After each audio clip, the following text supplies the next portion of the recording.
बुलेटिनच्या सुरुवातीला मोठी बातमी बीडमधून आहे। बीडच्या जिल्हा कारागृहात कैद्यांच्या 2 गटात वाद झालेला आहे।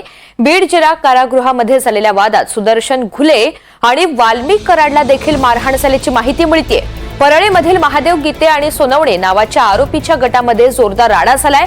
शिवीगाळ आणि धक्काबुक्की होताच कारागृह कर्मचाऱ्यांनी या ठिकाणी हस्तक्षेप केला। बीडच्या जिल्हा कारागृहात कैद्यांच्या 2 गटामध्ये वाद निर्माण झाला।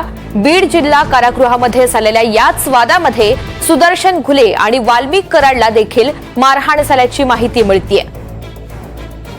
परळीमधील महादेव गीते आणि सोनवणे नावाच्या आरोपींच्या गटामध्ये हा जोरदार राडा झाला।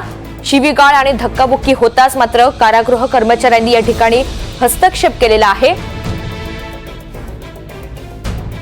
महत्वाची घडामोड म्हणजे याच वादामध्ये सुदर्शन घुले आणि वाल्मिक कराडला देखील मारहाण झाल्याची माहिती मिळते।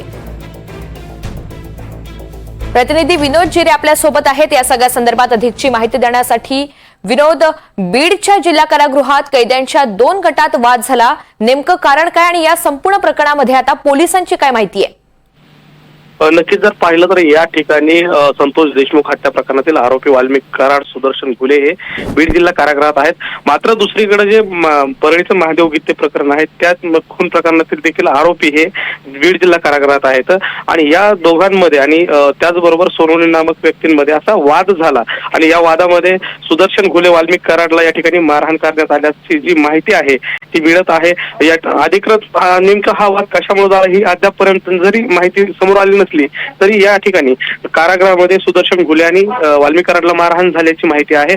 मात्र वेळीच या ठिकाणी जे कारागृह जे कर्मचारी आहेत, सुरक्षा रक्षक आहेत, त्यांनी या ठिकाणी हस्तक्षेप केला आणि त्यानंतर हा वाद जो आहे तो निवळला गेल्याचं पाहायला मिळतंय। अगदी धन्यवाद सविस्तर माहितीसाठी।